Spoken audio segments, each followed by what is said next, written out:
रीवा में पूर्व विधानसभा अध्यक्ष और विंध्य के सफेद शेर कहे जाने वाले स्वर्गीय श्रीनिवास तिवारी की प्रतिमा का अनावरण किया गया है।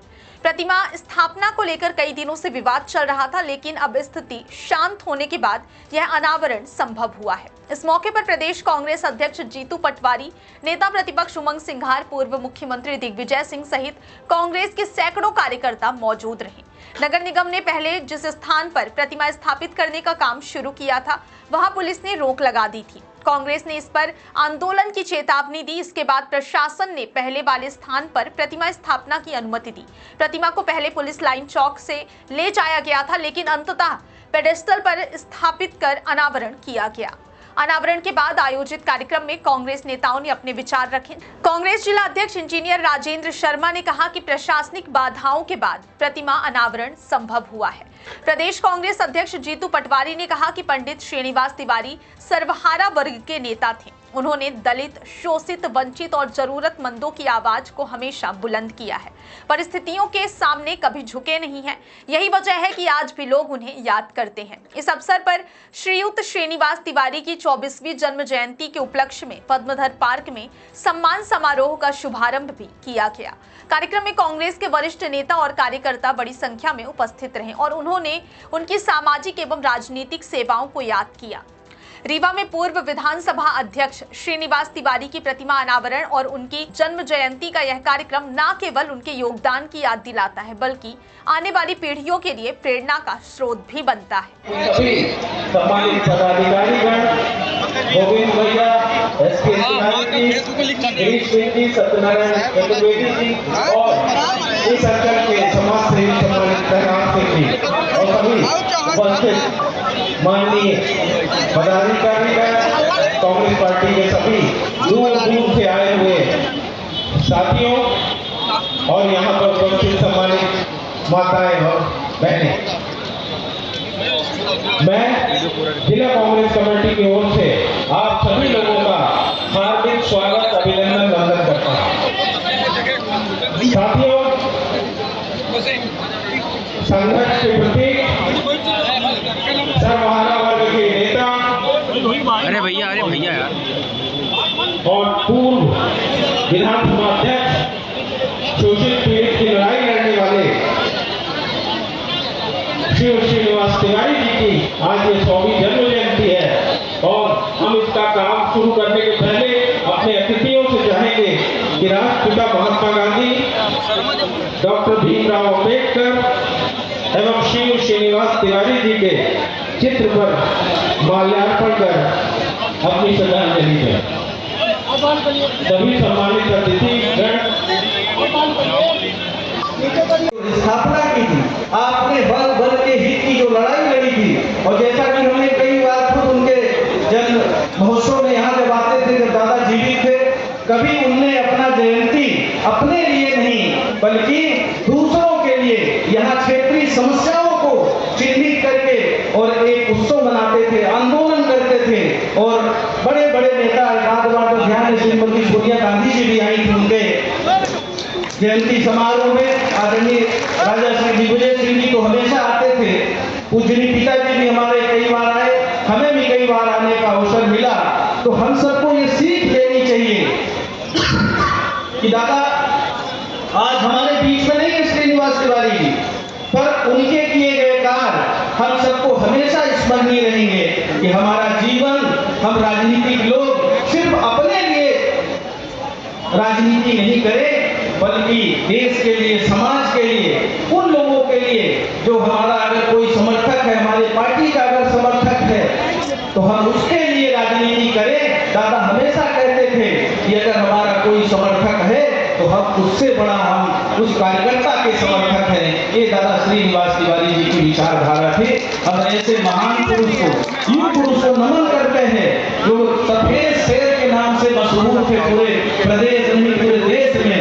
दादा श्रीनिवास तिवारी जी को सफेद शेर की धरती में, आज सफेद शेर की यहाँ धरती में दादा श्रीनिवास तिवारी जी को ये अलंकरण दिया गया था। इतने वो दबंग थे विधानसभा में अध्यक्ष के रूप में। अभी आदरणीय राजा साहब की दिग्विजय सिंह जी मुख्यमंत्री थे, कुछ संस्मरण सुना रहे थे कि वो किस तरह से अपने लोगों के काम कराते थे, किस तरह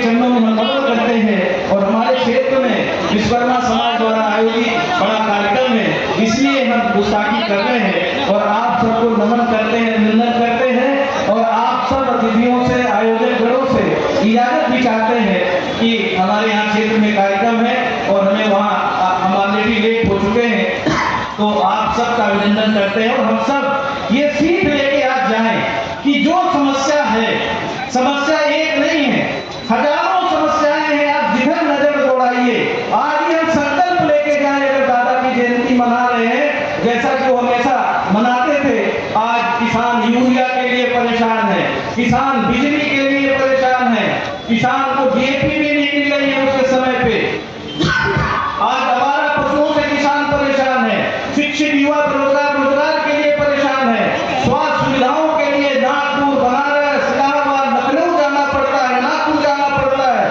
आज आप जिधर नजर दौड़ाइए, भारतीय जनता पार्टी की सरकार में सिर्फ लूट मची है।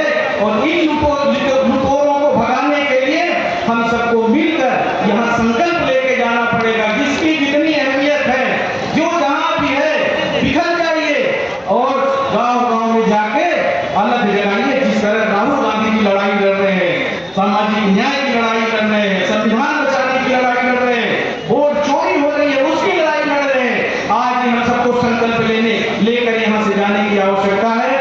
आदरणीय श्रीमती अरुणा तिवारी जी, आदरणीय जिला कांग्रेस कमेटी के अध्यक्ष महापौर जी का हम बहुत बहुत धन्यवाद करते हैं, अभिनंदन करते हैं कि आपने श्रीयुक्त श्रीनिवास तिवारी जी का 100वीं जयंती समारोह आपने बहुत अच्छे से आयोजित किया और हम सबको भी यहाँ पर बुलाया, उसके लिए धन्यवाद। और महापौर जी को विशेषकर धन्यवाद कि आपने दादा श्रीनिवास तिवारी जी की प्रतिमा यहाँ पर स्थापित करके आज जो अनावरण का उनका कार्यक्रम आयोजित किया, उसके लिए आपका भी बहुत बहुत धन्यवाद। जय हिंद। काफी बढ़कर के योगदान किया। आप सब पधारे, आप सबका स्वागत। मैं आदरणीय मंच पर पधारे हुए सभी अतिथियों का, राजा साहब का, अपने प्रदेश अध्यक्ष जी का, अपने नेता प्रतिपक्ष जी का सबका हृदय से स्वागत करता हूँ।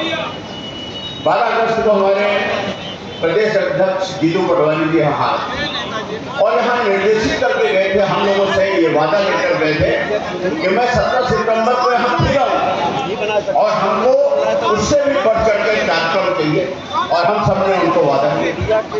हमारे जिला अध्यक्ष जी राजेश शर्मा जी ने पिछले 1 महीने में पूरे ब्लॉक अध्यक्षों की हर ब्लॉक में जाकर, एक ब्लॉक में, एक मंडल में जाकर बैठक की, एक कार्यकर्ता को वो किया और किस तरह से संगठन ने पैरल होकर के पूरी ताकत के साथ काम किया। अगर इसी दृष्टि से हम आगे बढ़ते रहे तो निश्चित रूप से हमारी कांग्रेस पार्टी को आने वाले चुनाव में कभी भी मात नहीं खानी। हमारे नेता रीवा के प्रति श्री श्रीनिवास तिवारी जी ने हमेशा शुद्धता की राजनीति की। कभी उन्होंने जातिवाद नहीं किया, कभी उन्होंने जाति के अंदर जातिवाद नहीं किया, कभी दलगत राजनीति और इधर का जो आजकल का कल्चर है कि इधर रहेंगे उधर वोट देंगे, उधर रहेंगे इधर वोट देंगे, कभी किसी गरीब को प्रताड़ित नहीं किया, कभी किसी पर फर्जी मुकदमे नहीं लगे। हमेशा न्यायवाद हुई और हमेशा योग्य लोगों को ही मानते। और आज उन्हीं के स्कूल से निकले हुए बहुत सारे लोग हैं जो आज कोई भारतीय जनता पार्टी में स्थापित, कोई अपने आप को विकास पुरुष कर रहे हैं, कोई क्योंकि आज समय उनके साथ है तो कोई अपने पिता की प्रतिमा लगवा रहे हैं, कोई कुछ कर रहे हैं, पदों का दुरुपयोग कर रहे हैं और उनके जो क्रियाकलाप है वो उनकी सुरक्षा से एकदम हट कर। हमें इस बात का जरूर वो रहता है कि हमारे यहाँ जगदीश चंद्र जोशी जी जैसे लोग थे, लोहिया की विचारधारा थी, लोहिया जी जैसे लोगों का वेंकट टाकिंग में गुप्ता की स्टाइल में टाइम कटा लोग बताते, हमें कभी इनकी भी सुन लेनी चाहिए। बहरहाल हमारे लिए बहुत गौरव का क्षण है और इसके लिए मैं महापौर को बहुत बहुत धन्यवाद देता हूँ कि महापौर ने कुछ किया नहीं किया, सब लोग काम करते हैं पर ये शुभ काम। आज आप देखिए 20-25 वर्षों में भारतीय जनता पार्टी क्या कर रही है, लूटो लुटवाओ और शब्दों का जलपान करो। 25 साल पहले जब हमारे दिग्विजय सिंह जी की सरकार कर्ज लेने में शर्म महसूस करती, जनता को गिरवी रखकर पैसा लेने में एक लज्जा की प्रथा थी। क्या ये नहीं कर सकते थे कि प्रदेश को 4 लाख करोड़ के कर्ज में डुबो दो और चारों तरफ हरा भरा कर दो, लूटो लुटवाओ, पर नहीं। और उस समय काम ये भी कल्चर नहीं था कि सरकारी पैसे से वोट को खरीदो, चाहे पत्ता ही मिलने की नौकरी दो पर रोजगार दो। इनके समय में कभी शिक्षा कर्मी, तो कभी सचिव, तो कभी छोटे पद, तो कभी वो मूल रूप से तो रोजगार चाहिए ना, किसानों को तरक्की चाहिए ना। ये सड़क, ये एयरपोर्ट किस काम की? कभी जीएसटी का नाटक, कभी नोटबंदी का नाटक, अभी जीएसटी का नाटक हुआ। मानता हूं कि व्यवसाय के लिए है, पर अंतिम रूप से भारत देश किसानों का देश है। भारत की आत्मा करोड़ों में बसती है, ये गांधी का देश है। यहाँ जो किसान है उसका कल्चर है खेती, चाहे कुछ नहीं हो लेकिन वो खेती छोड़ नहीं सकता। 70% आबादी गाँवों में, उसको क्या पता, पर पता नहीं कैसा है।